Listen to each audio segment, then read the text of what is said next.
We're going to be moving now into one of the absolute, if not the central concept of this course, which is what is health? And as with so many words, we think we know what they mean, but when directly asked, it proves more challenging than we thought. And it's been very curious when I have researched on this topic that even people that work in the healthcare fields, including medical doctors, nurses, and so on, don't necessarily engage this question. We often get caught up in, moving in and obviously helping people when they're ill, but we don't often sit down and reflect on what do we mean by health. So I want to move us into starting to do that. I'm going to be using a very well-known definition a little later on, but I'm going to be asking you throughout this course to think about your own definition and what it means to you.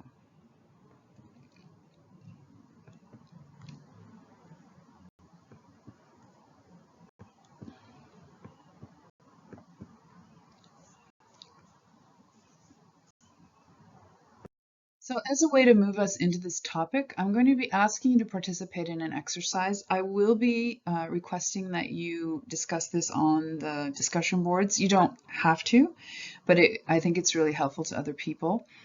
And so for this first exercise, I'm asking you to think of a metaphor for your body. Okay, so as with the word health, I think this is something we don't, think about it, it's something unconscious or subconscious, our attitudes towards our body. Now, we're going to be looking at this in greater detail as we move through the course, but religions have a lot to say about the human body and they imagine it differently. In some traditions, and when we look at Ayurveda, they understand the body as an energy system, and so on. So I'm going to be asking you to get a piece of paper or a journal. Journal is good because you could start writing down your reflections for these various questions in it. So get a piece of paper, pen, or journal, and write down very quickly a metaphor for your body. So don't overthink it. There's no right answer. There's only a true answer, and you're doing yourself a disservice to try to come up with the correct answer. We really want to know what your thoughts are right now. So quickly write down a metaphor for the body. So I'm just going to give some examples I've had from people in the past, and I always get surprising new ones, and it's fascinating. And these things can also change over time. So I've had students who have used a tree as a metaphor for their body.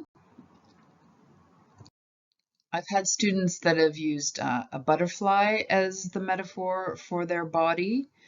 You can see with both of these choices, they're organic metaphors. They come from nature. So that immediately says something about that choice. And so I will be asking you to kind of delve into it. Why did you choose this metaphor? How does it express your physical body? Some people have definitely come up with this one, the swamp. Now we tend to have a negative association with swamp, but in fact, swamps are very fertile. We live in the muskeg up here in North Bay, so it's a good thing. So again, I've had a variety of different metaphors that have been used by my students.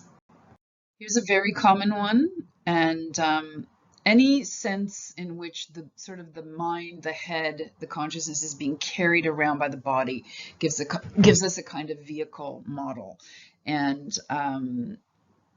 I think this is a machine model. This is a non-organic metaphor, and so that tells us something very specific about how we're seeing the body. And so we will be discussing this, as I said, in the discussion boards, and I'm hoping you'll think about it a little bit as you go through your day. But I would argue that the majority of Canadians probably hold some version of a car metaphor for their body, and it's sort of a vehicle that's carrying their brain around. And this has a very long history in Western thought, that kind of Cartesian model of the body-mind split. And when we look at the New Age tradition, we're going to see ways in which certain thinkers have been trying to bridge this split. But I would say it's still very much in place. And to put it rather bluntly, I think people often treat their bodies like a car. They often treat their bodies worse than they treat their car, because their car, they actually get tune-ups and take care of it and so on. But it's definitely, I had a student who was very honest, and I really appreciated his honesty. He was an athlete, and he said, I injure my body, I fix it, I go back out, I injure it, I go back out, I fix it again. And so very much this kind of body, you take it to when there's something wrong with it, you take it to the body shop and you get it fixed. So this may seem just common sense to you, but this in fact is not the only metaphor for the body. But if this is yours, you're in a very large company of people, because this very much comes out of the secular Western view of the human body.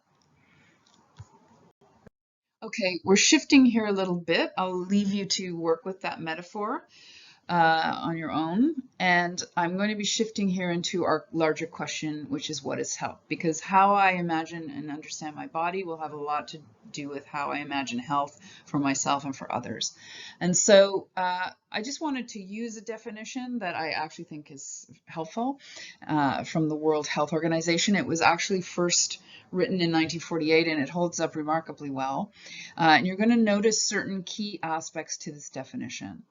So health is a state of complete physical, mental, and social well-being, and not merely the absence of disease or infirmity. So that very first sentence is saying a great deal. And this is where things often differ. If we look at North Americans, I think often health is understood as simply absence of symptoms.